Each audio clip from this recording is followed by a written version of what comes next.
बिस्मिल्लाहिर्रहमानिर्रहीम अस्सलामु अलैकुम रहमतुल्लाह। पाकिस्तान में इस टाइम मुख्तलिफ महाज खुले हुए हैं, जिसके अंदर एक अदालती महाज है, एक मीडिया का महाज है, एक सियासी महाज है, एक मुआशी महाज है। देखिए, ये चारों जो महाज हैं, उसके अंदर जो सूरत हाल आपको नज़र आती है वो बड़ी ख़राब है, बड़ी बिगड़ी हुई सूरत हाल है और बड़ी ख़तरनाक सूरत हाल है। लेकिन जनरल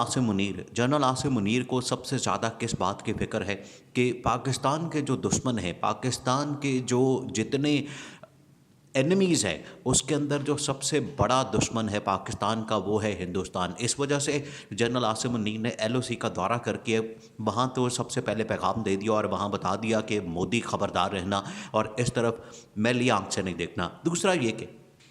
अब जनरल आसिम मुनीर ने जो पाकिस्तान के मुख्तलिफ महाज़ों के ऊपर सूरत हाल बिगड़ी हुई है, उसके ऊपर ये मामलात को ठीक करना है और एक्शन लेना है। देखिए, इस टाइम जो सबसे बड़ी ज़िम्मेदारी है वो तो जनरल आसिम के ऊपर है। जनरल आसिम ही सारे मामलात को देख रहे हैं। देखिए, ये छोटे मामलात नहीं है जो इस वक्त सामने आ रहे हैं, जहाँ पर सुप्रीम कोर्ट के अंदर अहम तरीन केसों की समाअत हो रही है और उनको रिपोर्ट किया जा रहा है, पब्लिक के अंदर रिपोर्ट किया जा रहा है, मेन स्ट्रीम मीडिया चैनल्स के ऊपर रिपोर्ट किया जा रहा है, सोशल मीडिया के ऊपर रिपोर्ट किया जा रहा है। इस वजह से बहुत सा प्रेशर आता जा रहा है, ना सिर्फ इस्टेब्लिशमेंट के ऊपर बल्कि हुकूमत के ऊपर। इसी वजह से जो हुकूमत है वो बार बार क्या कर रही है, देखें, ये जो बार बार इसहाक डार को भेजा जा रहा है सदर आरिफ अलवी के पास, वो सदर आरिफ अलवी के पास भेजने का मकसद एक ही है कि वहाँ पर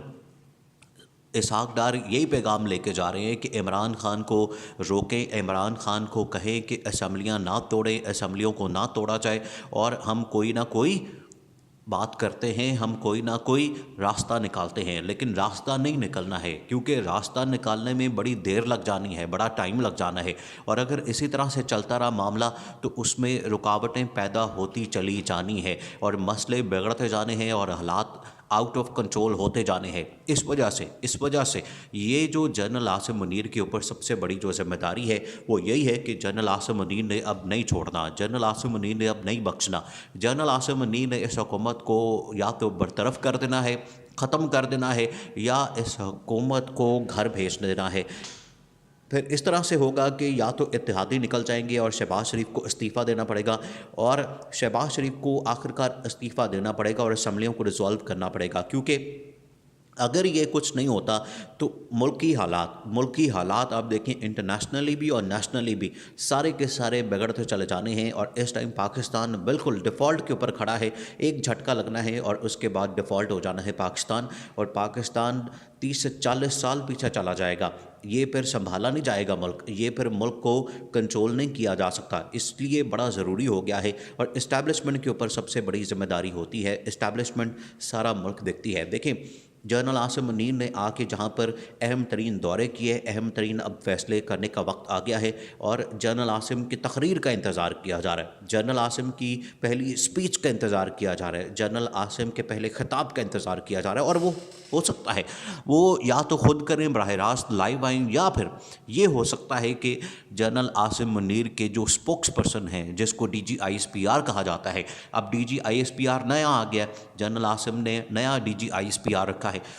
तो वो आके सारी की सारी ब्रीफिंग दे, प्रेस कॉन्फ्रेंस करे और आके जो इस टाइम प्लान्स हैं, जो इस टाइम प्लानिंग है, जो सोच है, जो विज़न है, जो अप्रोच है, वो सारा का सारा पब्लिक के सामने रखा जाए, पाकिस्तान के सामने रखा जाए, ताकि सारी चीज़ों को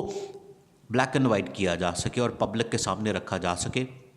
कि हालात क्या है इस टाइम। अब जनरल आसिम मुनीर के हाथ में सारी की सारी गेम है और जनरल आसिम मुनीर ने ही ये सारे के सारे मामलात को कंट्रोल करना है।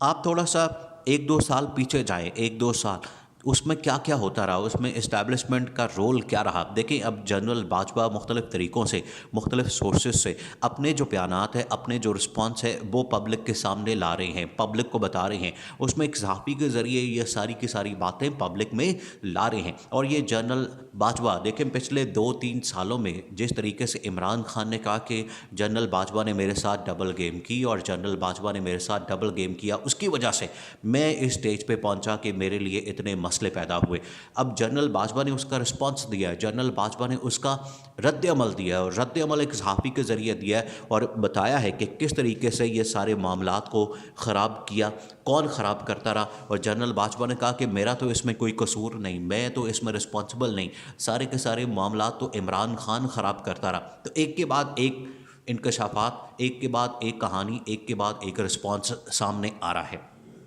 अब जो मामलात हैं वो हैं जनरल आसिम मुनीर के हाथ में, क्योंकि अब फ़ौजियों के ऊपर, इस्टेब्लिशमेंट के ऊपर, जर्नलों के ऊपर, सहाफ़ियों के ऊपर, जजेस के ऊपर इस तरह के इल्ज़ामात लग रहे हैं कि इनको कंट्रोल करना होगा और इनको हैंडल करना होगा, क्योंकि अभी अगर कंट्रोल ना किया गया, अभी अगर ना संभाला गया तो हालात बिल्कुल ख़त्म, आउट ऑफ कंट्रोल, बिल्कुल ये लास्ट स्टेज के ऊपर पहुँचे हुए हैं इस टाइम हालात, सियासी तौर पर भी, मुआशी तौर पर भी। इस वजह से अब चीज़ें कंट्रोल करना इस टाइम यही वक्त है, क्योंकि चीज़ें इस टाइम बिल्कुल नेक टू नेक पहुंची हुई हैं और ये ना हो कि पानी सर से गुजर जाए और हालात बिल्कुल ही ख़राब हो जाएं। तो इससे पहले पहले ये चीज़ों को कंट्रोल करना होगा, नहीं तो मामलात बिगड़ जाने हैं। अब सारी की सारी सूरत हाल ये बनी है कि जो इस टाइम जनरल आसिम मुनीर है, जनरल आसिम मुनीर को मुख्तलिफ जो इस टाइम इन्फॉर्मेशन है वो पहुंचना शुरू हो गई है, इन्फॉर्मेशन पहुंच रही है और इन्फॉर्मेशन पहुंचते पहुंचते सारी चीज़ें जनरल आसिम मुनीर ने कंट्रोल करनी है। अब जनरल आसिम मुनीर जहां पर इमरान खान के लॉन्ग मार्च, इमरान खान ने जो सियासी महाज खोलना है असम्बलियाँ तोड़ने का, और दूसरी तरफ जो इस टाइम हुकूमत है, हुकूमत ने जो मामलात को बिगाड़ा है, अब जनरल आसिम मुनीर ही एक ऐसे शख्स हैं, जनरल आसिम मुनीर ही एक ऐसी शख्सियत है जो दोनों को बिठा सकते हैं और दोनों के दरमियान कोई पैचअप करवा सकते हैं। अगर तो दोनों को बिठाने में, दोनों को एक जगह पर लाने में कामयाब नहीं होते, कामयाबी नहीं मिलती, मामलात नहीं ठीक होते, तो फिर उसके बाद क्या होगा? उसके बाद ये होगा कि जनरल आसिम मुनीर ने फिर एक्शन लेना, जनरल आसिम मुनीर ने फिर कार्रवाई करनी है, जनरल आसिम मुनीर ने फिर एक्शन लेके सबको फारिग कर देना है। और ये जो हुकूमत इतनी बनी बैठी है और ये कभी एमरजेंसी नाफिज करने की बात करती है, कभी 2 साल की एक्सटेंशन की बात करती है, कभी जनरल बाजवा की एक्सटेंशन की बात करनी है, फिर हुकूमत की नहीं सुनी जानी, क्योंकि वक्त बड़ी तेज़ी के साथ गुजर रहा है। और ये वाला जो महीना है दिसंबर का, ये बड़ा अहम है। और अगला जो साल है ख़ास तौर पर वो सबसे अहम है, क्योंकि अगले साल के अंदर हर हाल में मुल्क में इलेक्शन होने हैं, इंतखाबात होने हैं और यही सलूशन है, यही हल है। और अगर ये इंतखाबात नहीं होते, अब यही टाइम है कि इस महीने में या अगले महीने में असम्बलियाँ रिजॉल्व कर दी जाएँ, शहबाज शरीफ इस्तीफ़ा दे दे। अगर तो ऐसी सूरत पैदा नहीं होती तो बिलाखिर जनरल आसिम मुनीर को कोई ना कोई एक्शन लेना पड़ेगा, मजबूरन, ये मजबूरी में लेना पड़ेगा, क्योंकि और कोई रास्ता नहीं बचेगा। तो जनरल आसिम को मजबूरी में ये एक्शन लेना पड़ेगा और सारे के सारे मामलात को कंट्रोल करके ये जो क्राइसिस है इसको ख़त्म करना पड़ेगा। अगर आखिरी ऑप्शन बची इस हुकूमत को बरतरफ करने की, तो वो वाला एक्शन भी जनरल आसिम मुनीर ने लेना है।